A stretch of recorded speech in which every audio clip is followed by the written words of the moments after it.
Kita akan coba masuk ke sesi pertama, yaitu teknologi WiMAX. Seperti kita ketahui bahwa WiMAX ini adalah salah satu teknologi wireless, sehingga saya perlu sampaikan apa sih wireless itu. Wireless berarti komunikasi dengan menggunakan frekuensi radio, atau mudahnya komunikasi tanpa kabel. Nah, kalau di contoh ini adalah frekuensi dengan wireless atau frekuensi radio, bisa juga frekuensi dengan media lainnya seperti infrared atau bluetooth. Itu semuanya termasuk dalam kategori wireless. Walaupun kita menggunakan jaringan wireless, tetapi untuk akses ke backbone biasanya masih menggunakan jaringan wireline. Karena kalau kita bandingkan antara wireless dengan wireline, pasti kualitasnya akan jauh lebih bagus jika menggunakan jaringan kabel, misalkan fiber optik. Dan yang ketiga, kenapa kok wireless? Apakah wireless itu? Wireless memberikan kemampuan mobilitas, portabilitas, dan kemudahan konektivitas. Nah, ini yang tidak dimiliki oleh jaringan kabel. Nah, ini ada ilustrasi di slide selanjutnya. Mengapa wireless? Di sisi kiri bicara atau mendiskusikan tentang jaringan kabel, sedangkan di sisi kanan itu mengilustrasikan bila kita menggunakan jaringan wireless. Nah, kalau misalnya dalam satu kota katakanlah ada pelanggan fixed wireless CDMA misalkan, atau fleksi sebesar 9 juta pelanggan. Nah, kalau harus digantikan dengan jaringan kabel, ya kita tidak bisa membayangkan. Dan kalau kita amati di sini di gambar sebelah kiri jaringan wireline, kita akan bisa menyimpulkan bahwa kenapa kok orang memilih wireless. Karena wireless itu adalah bersifat personal. Kemudian wireless juga mendukung untuk mobilitas. Nah, ini yang nggak bisa dipenuhi oleh jaringan kabel. Nah, kita akan pelan-pelan masuk ke broadband wireless access. Nah, apakah itu BWA itu? Karena WiMAX ini adalah salah satu teknologi dari broadband wireless access.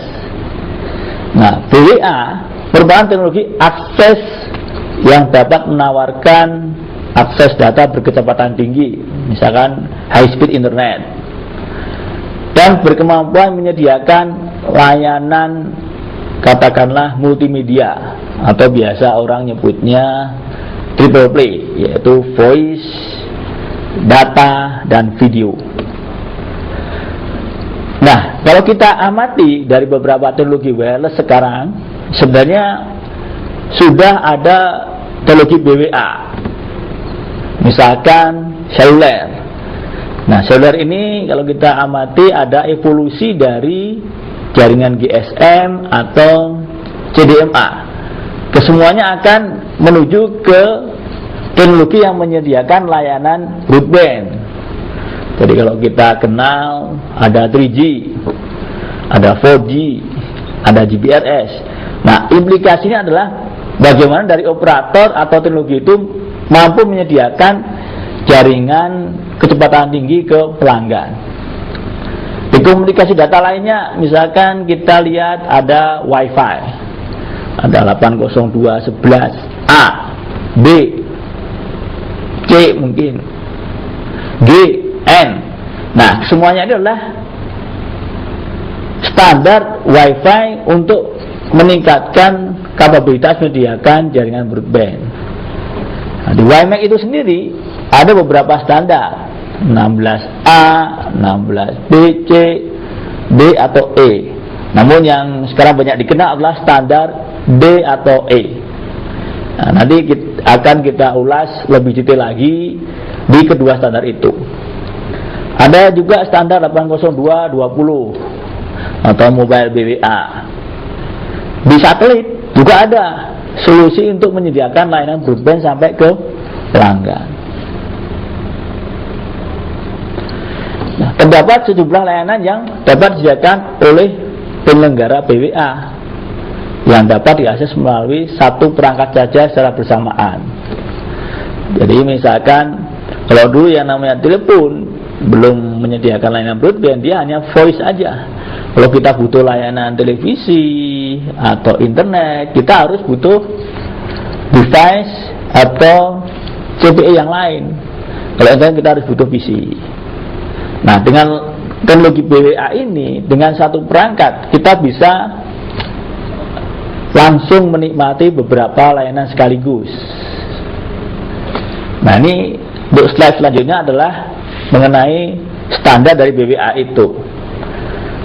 Dari rekomendasi ITU, nah ini International Telecommunication Union, ada 3 kategori di BWA, yaitu fixed, nomadic, dan mobile.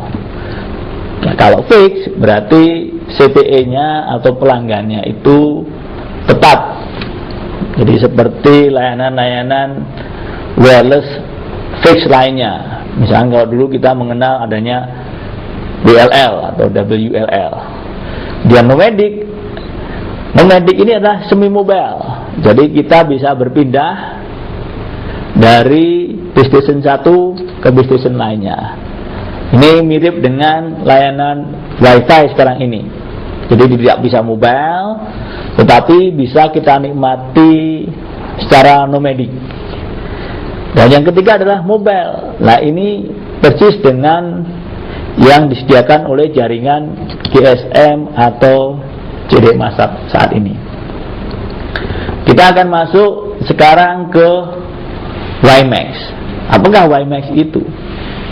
Nah, sebenarnya WiMAX ini merupakan suatu singkatan, yaitu Worldwide Interoperability for Microwave Access. Nah, apakah WiMAX itu? Secara dirinci ada beberapa karakter dari WiMAX ini.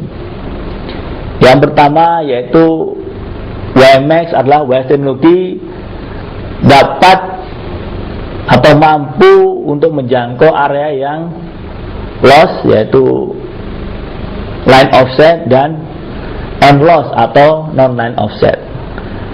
Line offset ini berarti antara base station dengan CPE dengan pelanggan tidak terhalang suatu apapun, entah itu gedung, entah itu pohon, dan lain sebagainya.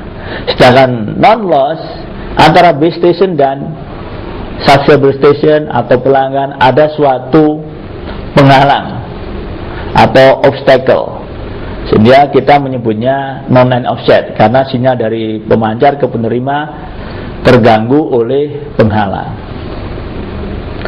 Yang kedua adalah WiMAX ini berbasis pada teknologi IP, jadi Internet Protocol.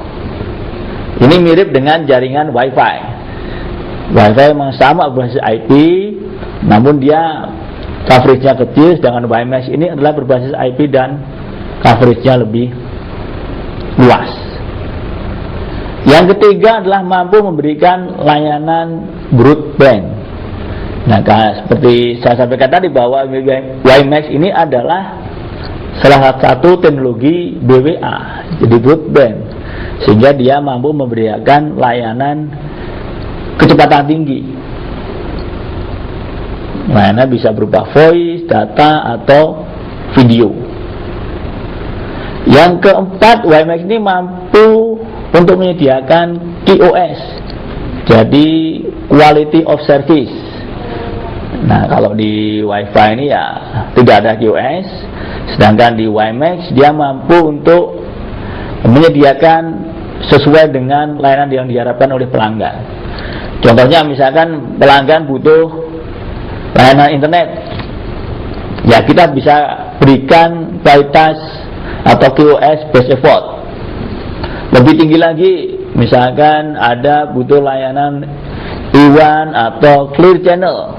Nah, kita bisa berikan QoS yang paling tinggi, yaitu UGS namanya. Nah, nanti di slide selanjutnya ada bicara spesifik mengenai QoS WiMAX ini.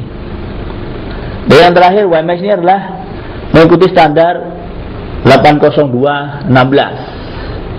Ini yang sedang lagi ramai dibicarakan. Nah, untuk memudahkan dari karakter-karakter yang ada di WiMAX, kami coba berikan persamaan. Jadi WiMAX itu sama dengan kira-kira wireless ditambah IP ditambah broadband. Nah, mudahnya seperti itu. WiMAX ini secara konfigurasi ada yang mendukung untuk aplikasi fix dan ada pula untuk mendukung aplikasi mobile. Nah, kita pelan-pelan untuk masuk ke konfigurasi fix WiMAX. Nah, kalau fix WiMAX adalah konfigurasi yang paling sederhana. Jadi mirip dengan konfigurasi yang ada di WiFi atau hotspot. Diketahui bahwa di sini ada base station. Ini tersambung ke jaringan IP network, entah itu internet atau IP di suatu perusahaan. Kemudian dari base station ini bisa terdiri dari beberapa sektor, misalkan sektor 1, sektor 2 ini untuk melayani pelanggan langsung. Dan sektor 3 ini bisa sebagai backhaul karena pelanggan di sini jaraknya sangat jauh, dia butuh relay atau repeater.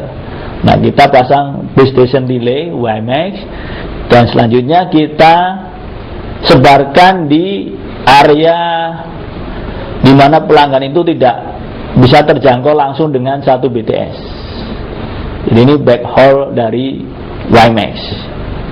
Dan kita masuk ke konfigurasi mobile WiMAX. Nah, kalau kita amati dengan slide sebelumnya bahwa yang namanya fixed WiMAX dari base station menuju ke subscriber station. Nah, di WiMAX, di mobile WiMAX ada konfigurasi yang perlu ditambahkan, yaitu dibagi menjadi 3 bagian. User terminal ini sama dengan yang dari fixed WiMAX. Ini terminal bisa notebook, bisa modem atau PC MCI yang dipasang di komputer dan lain sebagainya. Yang kedua adalah di sisi akses service node. Nah, ini ada base station dan ada ASN gateway. Dan yang ketiga adalah connectivity service network. Nah, ini biasanya adalah berupa server-server, misalkan ada server AAA, billing system untuk IMS services, konten dan lain sebagainya. Namun demikian, kalau kita bicara WiMAX di wireless, yang Anda standar adalah di air interface-nya nih yang banyak dibicarakan. Selanjutnya adalah mengenai komponen utama dari WiMAX. Nah, secara gampang WiMAX ini terdiri dari 2 bagian, yaitu base station. Ini biasanya kolokasi dengan jaringan operator. Dan yang kedua adalah subscriber station. Nah, ini bentuknya beberapa macam. Nah, ada beberapa contoh dari base station ini. Jadi Anda nanti bisa masuk ke WiMAX forum.org. Nanti Anda akan melihat perangkat-perangkat apa saja yang sudah certified dari WiMAX forum. Ini saya ambil contoh beberapa perangkat base station. Nah, bentuknya seperti ini. Ini biasanya indoornya. Dan yang inilah antena outdoor. Nah, ini. Nah, ini nanti disambungkan ke jaringan IP atau network dari operator. Kemudian kita amati dari contoh-contoh bentuk untuk CPE atau subscriber station. Ini biasanya di indoor. Kemudian yang ini adalah diletakkan di outdoor, bisa di pool atau di roof. Ini juga indoor. Ini contoh-contoh dari dalamannya dari perangkat CPE ini.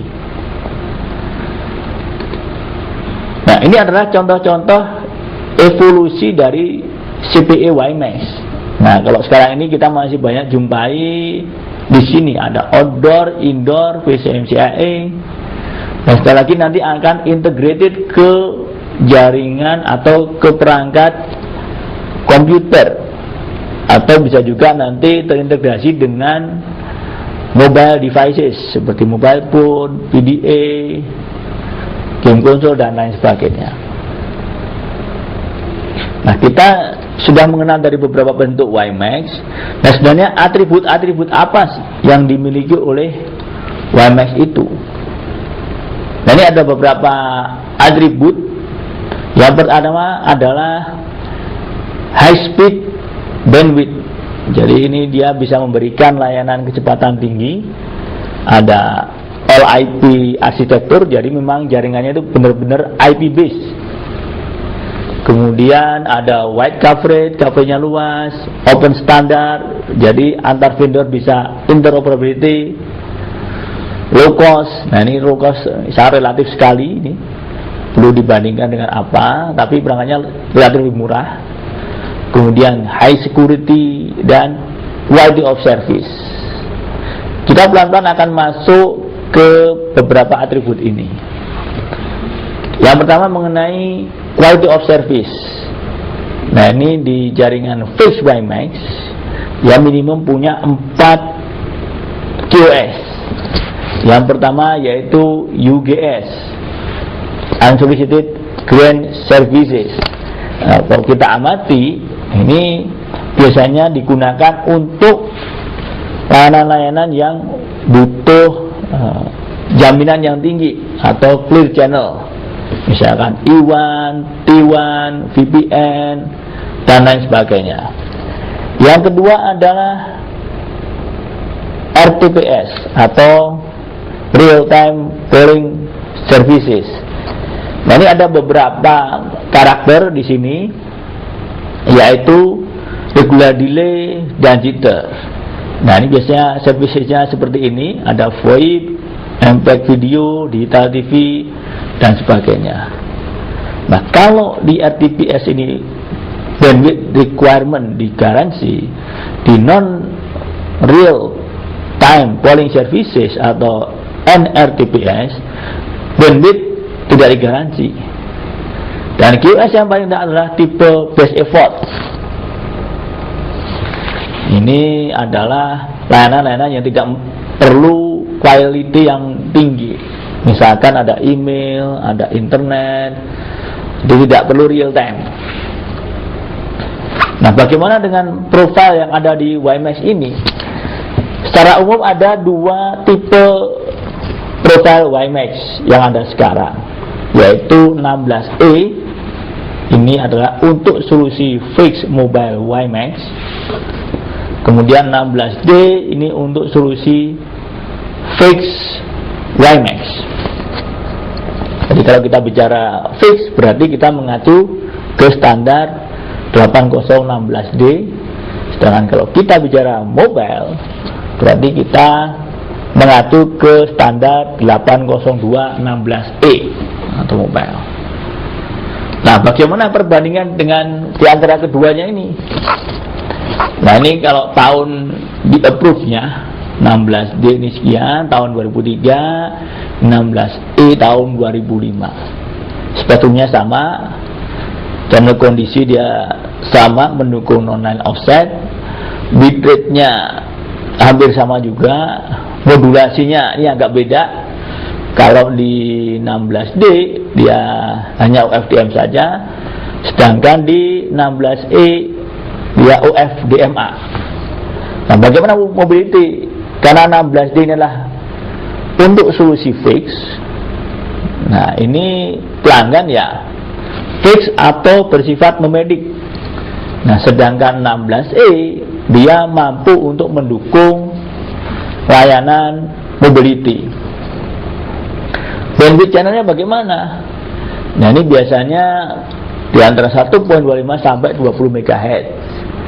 Nah ini yang perlu diketahui oleh pembaca, bahwa kalau ada kabar misalkan WiMAX itu mampu menyediakan bandwidth 70 Mbps.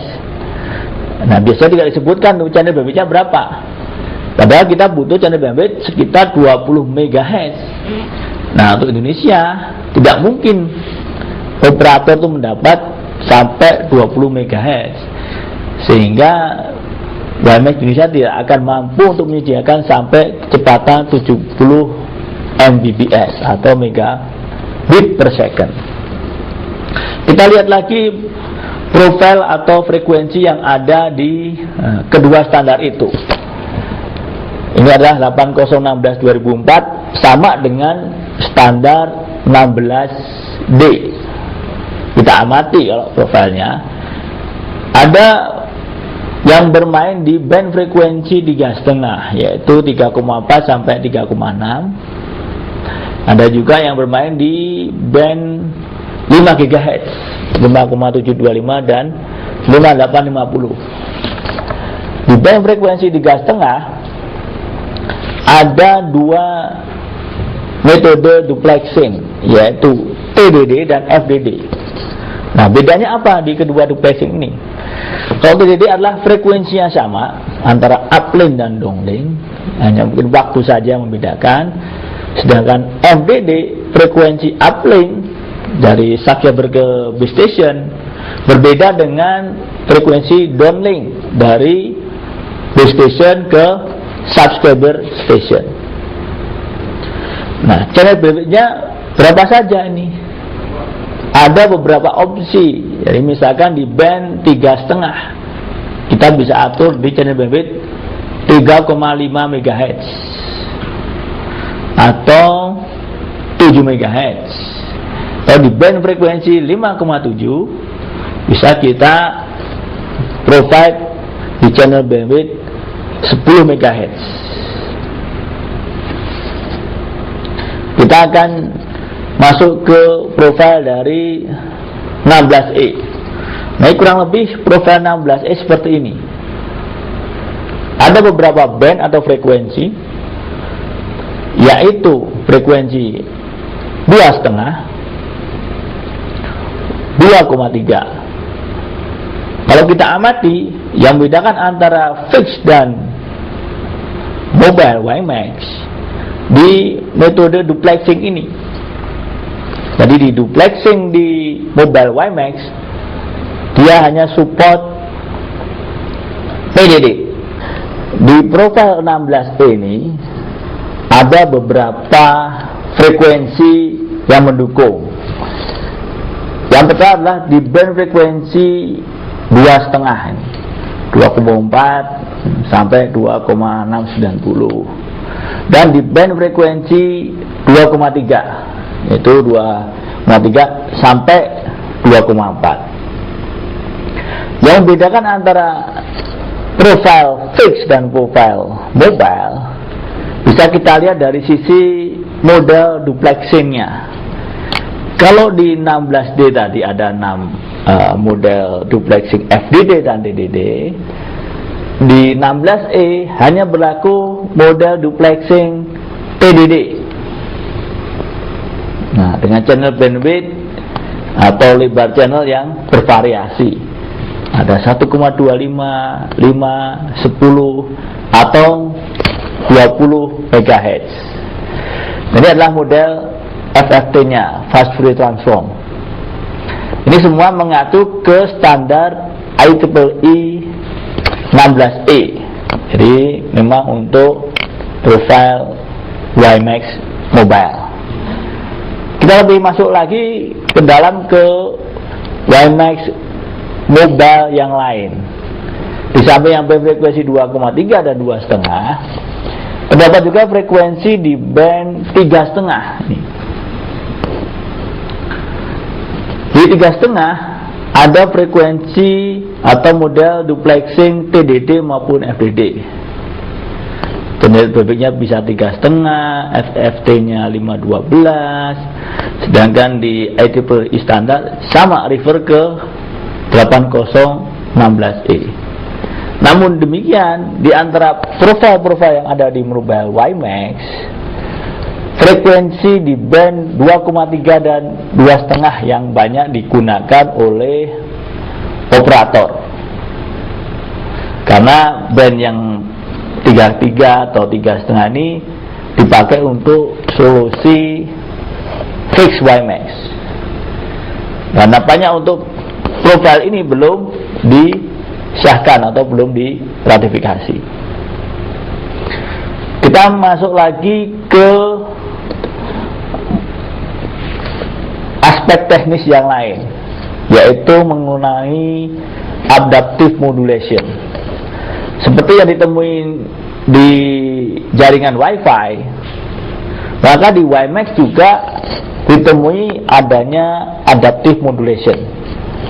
Jadi kalau kita lihat seperti gambar, misalkan dalam satu area di sini, di mana pelanggan lebih dekat dengan base station atau pemancar, kemungkinan besar dia akan mendapat modulasi yang terbaik, yaitu QAM atau QAM 64. Lebih jauh lagi, dia akan mendapat di jalur biru ini QAM 16. Lebih jauh lagi QBSK, lebih jauh lagi BBSK, dan yang terakhir hilang karena nggak dapat sinyal mungkin.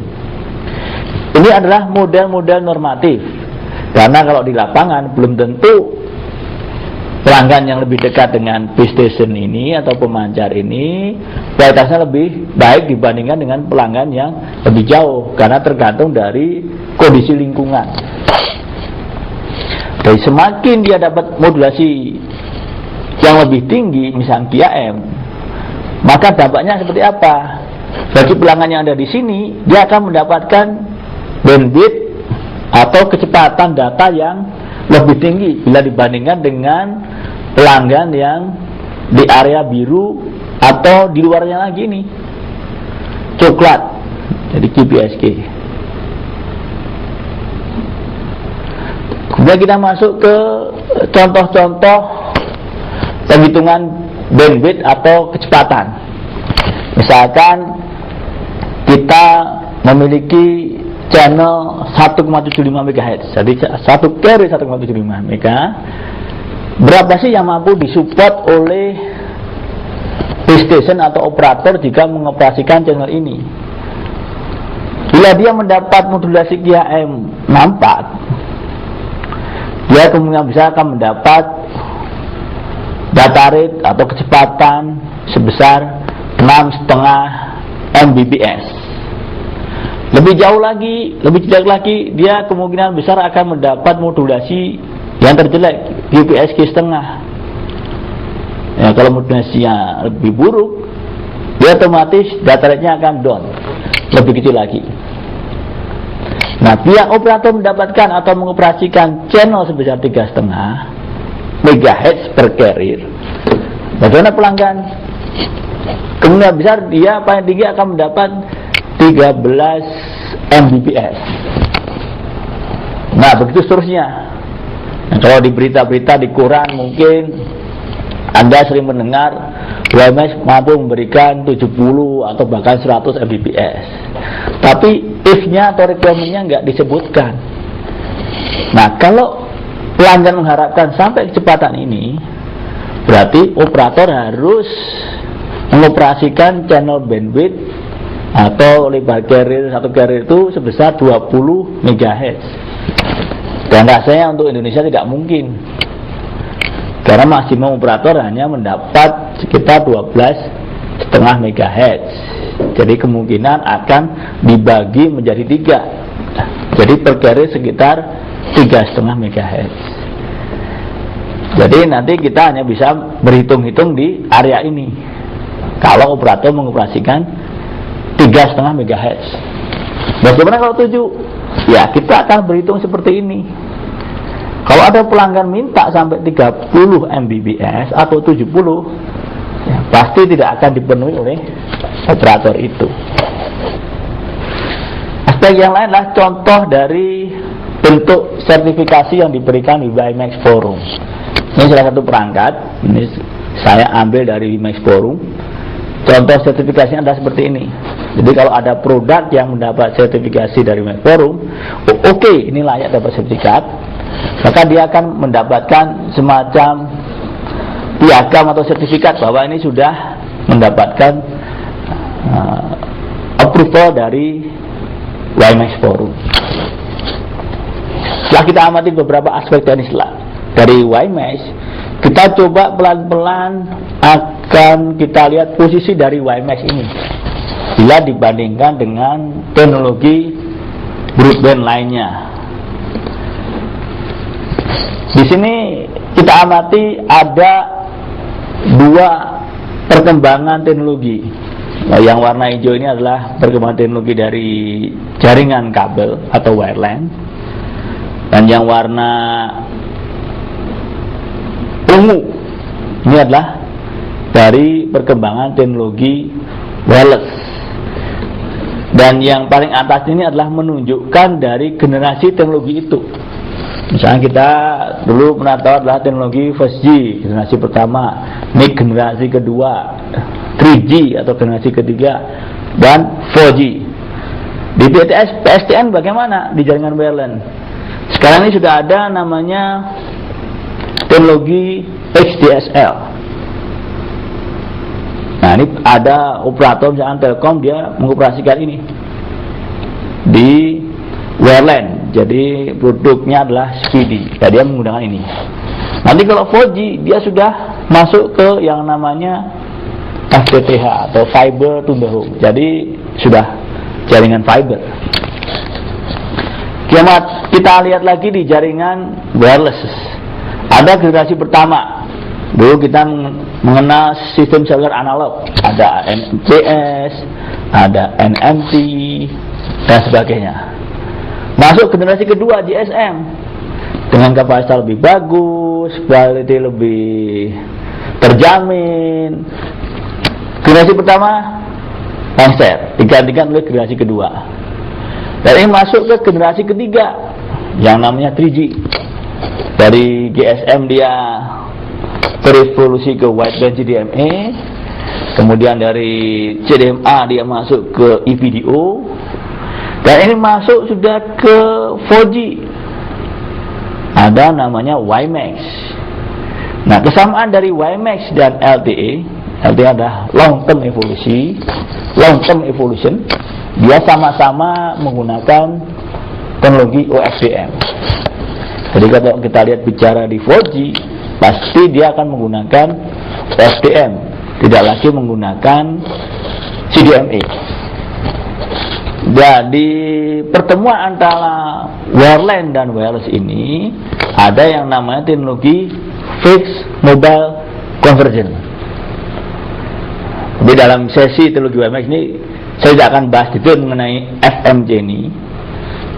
Mungkin di buku-buku selanjutnya. Kita amati pelan-pelan lagi masuk khusus ke jaringan wireless. Jadi ini teknologi broadband wireless. Jadi ini teknologi broadband wireless. Kalau kita lihat di CDMA, ini ada yang namanya EVDO. Kemudian di GSM, dia ada namanya wideband CDMA. Ada yang namanya HSPA plus sampai ke LTE. Jadi ini long term evolution. Kemudian di WiMAX tadi kita sebutkan ada namanya fixed WiMAX. Kemudian berkembang lagi ke mobile WiMAX. Di Wi-Fi atau wireless LAN, dia juga mengalami perkembangan dari mulai standar 11P, 11A, 11G, dan sekarang ini sudah masuk yang namanya standar 11N. Nah, kita sudah mengenal perbandingan antara WiMAX dengan WiMAX lainnya, kemudian dengan jaringan kabel. Nah, bagaimana sih posisi WiMAX sebenarnya? Di sini adalah faktor mobility yang jalur vertikal ini. Sedangkan yang di jalur horizontal ini adalah faktor dari data rate. WiMAX dia mempunyai posisi di tengah-tengah ini. Jadi antara Wi-Fi, HSPA, dan LTE.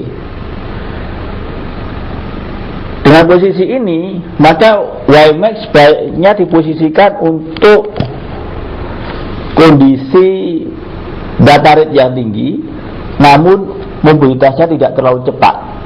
Jadi kalau Anda butuh mobilitas tinggi, ya Anda jangan menggunakan WiMAX, tapi menggunakan jaringan yang ada di sini, seluler. Kalau dia fix, tapi datanya kita butuhkan sangat cepat, ya bisa menggunakan teknologi fix WiMAX. Tapi kalau coverage-nya dia hanya kecil-kecil saja, ya bisa pakai alternatif teknologi yang lain. Di antara beberapa teknologi yang kita sebutkan tadi, bagaimana kalau kita ilustrasikan dalam bentuk network convergence, jadi konvergensi jaringan. Dari gambar ini kita lihat bahwa untuk jaringan WiFi, dia lebih baik kita posisikan untuk picocell, jadi untuk indoor. Sedangkan untuk WiMAX ini bisa kita posisikan untuk kondisi makrocell, jadi bisa untuk urban maupun untuk daerah rural. Nah, kita masuk lagi ke gabungkan dengan GSM. Nah, ini akan lebih bagus lagi. Apalagi nanti kalau CPE-nya ini sudah terintegrasi.